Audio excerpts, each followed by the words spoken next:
Hello everyone. In this video, I am going to discuss about memory efficiency using node stream. हम इस video में वो सभी चीज़ें डिस्कस करने वाले हैं जिसके थ्रू आप मेमोरी को इफ़िशिएंट तरीके से यूज़ करते हैं। तो हमने अभी तक जितने पार्ट्स देखे रीड स्ट्रीम, राइट स्ट्रीम और किस तरह से ज़िप बनाते हैं। सो इसके पीछे हमें मेमोरी लेवल पे हम इस वीडियो में अंडरस्टैंड करेंगे कि आप किस तरह से इफ़िशिएंट प्रोग्राम को लिख सकते हो और आप कितना ह्यूज डिफरेंस देख सकते हैं अपने प्रोग्राम के अंदर। देखिए पहले स्लाइड में हम मैंने बताने की कोशिश की है कि this is the slide for memory usage without read stream.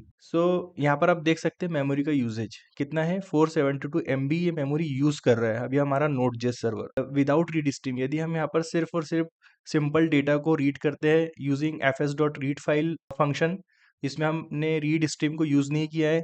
आप देख सकते हैं कि यहाँ पर मेमोरी यूसेज जो है 472 MB है। ये इसलिए है क्योंकि हमने क्या किया है कि एक फाइल बनाए, बिग फाइल जिसके अंदर ऑलमोस्ट 430 MB का डेटा होने वाला है।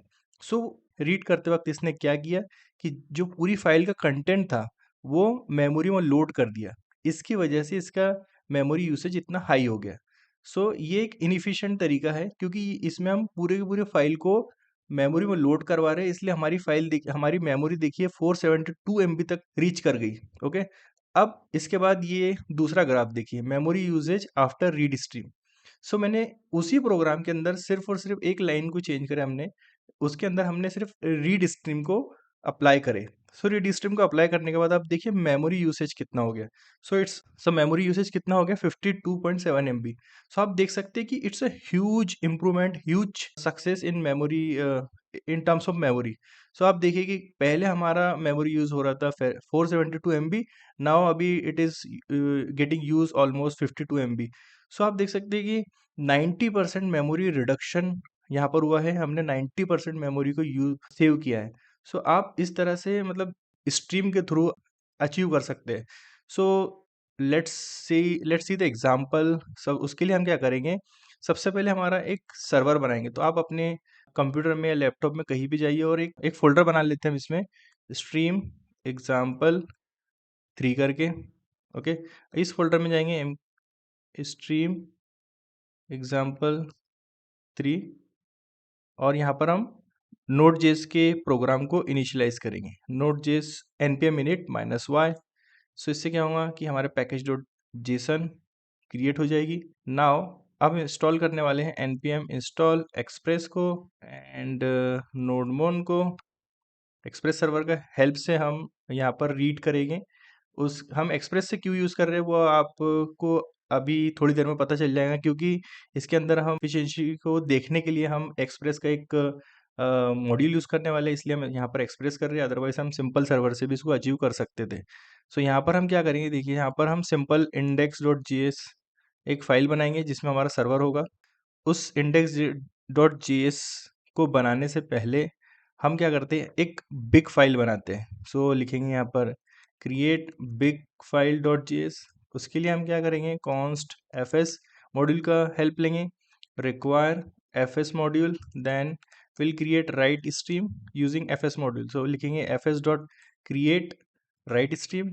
किस फाइल में हमें डालना है राइट करके, इसमें डालना है हमें क्रिएट। ओके, यहाँ पर हम नाम लिख सकते हैं big file dot txt and इसका इनकोडिंग रहेगा UTF-8। हम यहाँ पर एक स्ट्रिंग को लेंगे, हम यहाँ क्या करेंगे, 1 मिलियन टाइप लूप चलाएंगे। Let i is equal to 0, i less than equal to 1 million time. 1 million type loop चलाएंगे और उसके अंदर फाइल के अंदर डेटा को अपेंड करेंगे। सिंपली क्या करेंगे, fs डॉट राइट करेंगे और यहाँ पर हम एक रैंडम स्ट्रिंग आप ले सकते हो। ऑलरेडी मैं ये प्रोग्राम आपको गिटहब की लिंक में प्रोवाइड करा दूंगा, तो वहाँ से आप इस स्ट्रिंग को कॉपी कर सकते हैं। मैंने ऑलरेडी कॉपी कर लिया और यहाँ पर कॉपी करके ऐड कर दिया। देखिए, तो हर लाइन के बाद में एक लिखने के बाद एक स्लैश एन लगा रहा हूँ ताकि ये नेक्स्ट लाइन में लिखे जाए। इसके थ्रू क्या होगा, हमारी जो फाइल जनरेट होंगी वो ऑलमोस्ट 400 MB की जनरेट होंगी।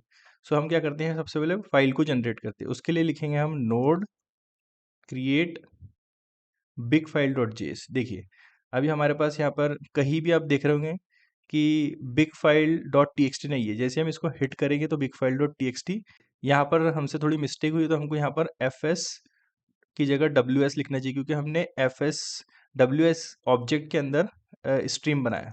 देखिए हमारी बिग फाइल यहाँ जनरेट हो रही है और जनरेट हो चुकी। मैं आपको इसका लेंथ दिखाता हूँ कि इसकी लेंथ कितनी है। तो हम चलेंगे रिवील इन एक्सप्लोरर में और आप बिग फाइल को देखिए, ये ऑलमोस्ट 436 MB की फाइल यहाँ बन गई है। सो अब हम क्या करेंगे, इस फाइल को देखिए, ये फाइल आप देख सकते हैं इसमें कितनी ह्यूज फाइल है ये।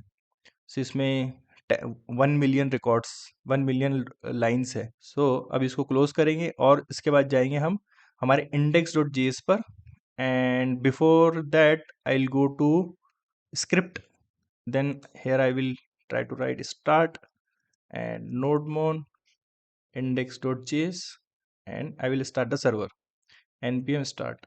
देखिए इसने index.js को पिक कर लिया होगा, यस पिक्ड। नाउ सबसे पहले हम क्या करेंगे, एक्सप्रेस को रिक्वायर करेंगे, कॉन्स्ट रिक्वायर एक्सप्रेस, एक्सप्रेस को रिक्वायर कर लिया। उसके बाद fs को रिक्वायर करेंगे, फाइल सिस्टम को रिक्वायर fs। उसके बाद हम नोड जेएस का एक इंस्टांस क्रिएट करेंगे, मतलब ऑब्जेक्ट बनाएंगे यूजिंग फंक्शन कॉल। ऐप के अंदर आ गया। अब हम क्या करते हैं, ऐप डॉट लिसन, लिसन करते हैं एक पोर्ट पर। सो हम लेंगे एक पोर्ट 8080 एंड उसके बाद call back function, call back function के अंदर हम लिखेंगे console dot log server is running on port 8080। Now if you do control s, then you will see server is running on port 8080।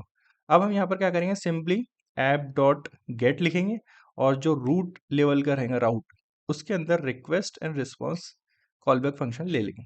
Simply यहाँ से F S dot read file के through जो हमारी big file है, ये big file dot T X T, उसको read करेंगे। तो लिखेंगे big file dot T X T and UTF-8 के अंदर रीड करेंगे, then give the callback function. पहला पैरामीटर कॉलबैक का रहता है एरर, दूसरा पैरामीटर रहता है डेटा। सो यदि इसमें कोई एरर आती है सो उसको कंसोल डॉट लॉग करेंगे एंड एरर ऑब्जेक्ट को भी लिखेंगे। यदि कोई एरर नहीं आती है सो हम क्या करेंगे, यहाँ पर रिस्पॉन्स डॉट राइट, डेटा को राइट कर देंगे and response dot and, data को एंड कर देंगे। देखिए अभी हमारा ये प्रॉपर चल रहा है सर्वर। अब इसको चेक करते हैं एक बार ब्राउज़र पर। ब्राउज़र पे जैसे ही हम जाएंगे, यहाँ हिट करेंगे, सो देखिए डेटा आना शुरू हो गया है। ये देखिए आपको यहाँ पर लोड सिंबल दिख रहा है, इसका मतलब सर्वर से डेटा आ रहा है कंटिन्यूअसली। और इस वक्त में हमने यूज़ किया है सिंपल एफएस रीड फाइल। सो इस केस में मेमोरी कितना यूज़ कर रही है, जैसा मैंने दिखाया था कि इसमें ऑलमोस्ट 472 तक मेमोरी यूज़ करने वाला है। तो उसके लिए हमको एक पैकेज यूज़ करना पड़ेगा जिसका नाम है एक्सप्रेस स्टेटस मॉनिटर। सो इसको हम क्या करेंगे, इंस्टॉल करेंगे हमारे सर्वर में। सो ये पैकेज हेल्प करेंगे हमारी मेमोरी यूसेज को देखने के लिए। देखिए इंस्टॉल हो गया और यहाँ पर जाना है हमें, और सिंपली यहाँ पर इन्होंने कोड दे के रखा है, तो हमें ये कोड को कॉपी करना है। सिंपल ये कोड कॉपी करना है और यहाँ पर लिखना है। और इसमें से अभी हमें लॉगिन की ज़रूरत नहीं है, तो हम ये हटा देंगे, इंश्योर लॉगिन ये भी हटा देंगे एंड ये हटा देंगे। ठीक है, अब यहाँ पर क्या कर रहा है कि हमने इस पैकेज का यूज़ करके हम देखते हैं कि हमारी मेमोरी यूज़ कितनी हो रही है। सो हम यहाँ पर लिखेंगे npm स्टार्ट। इस केस में अभी हमने नोड जेएस की कोई भी स्ट्रीम को यूज़ नहीं किया है, रीड स्ट्रीम राइट स्ट्रीम कुछ भी नहीं अभी रीड करने के लिए। So without read stream how much memory it is taking, हम वो देखेंगे और ये हमें मिलेगा स्टेटस स्लैश स्टेटस राउट के ऊपर। सबसे पहले हम देखते हैं कि इसको स्टार्ट कर दिया हमने, और इसको स्टार्ट करने के बाद इसका डुप्लीकेट बना लेते हैं और इसमें स्टेटस लिखते हैं। सो हम एक दूसरा तरीके से भी काम कर सकते हैं कि हम कर्ल कमांड को कॉल कर सकते हैं। सो यहाँ पर देखिए स्टेटस, पहले हम स्टेटस वाले पेज को लोड कर लेते हैं। देखिए अभी हमने क्या किया कि यहाँ पर जो स्टेटस राउट था उसको हमने अप एंड रनिंग कर लिया। तो इस स्टेटस राउट में क्या हो रहा है कि जो हमने ये पैकेज को इंस्टॉल किया, सो इस पैकेज की हेल्प से हमको ये मेमोरी सीपीयू यूटिलाइजेशन सब दिख रहा है। अब हमें देखिए यहाँ पर हमारा सर्वर जो चल रहा है अभी 46 MB रैम को लेकर चल रहा है। अब हम क्या करेंगे कि कर्ल कमांड का यूज़ भी एपीआई कॉल या यूआरएल कॉल करने के लिए होता है। तो हम इस इस एपीआई को हिट कर रहे हैं यूजिंग कर्ल कमांड। तो देखिए अब क्या होगा, जैसे ही मैं इस एपीआई को हिट करता हूँ, जिसमें हम फाइल को रीड करने वाले हैं simple fs dot read file के थ्रू, मतलब इसमें रीड स्ट्रीम नहीं है उसमें। देखिए मेमोरी यूसेज कितना हाई होगा। मैंने इसको रन किया, जैसे ही रन किया देखिए यहाँ पर ये मेमोरी यूसेज 900 तक बढ़ गया है।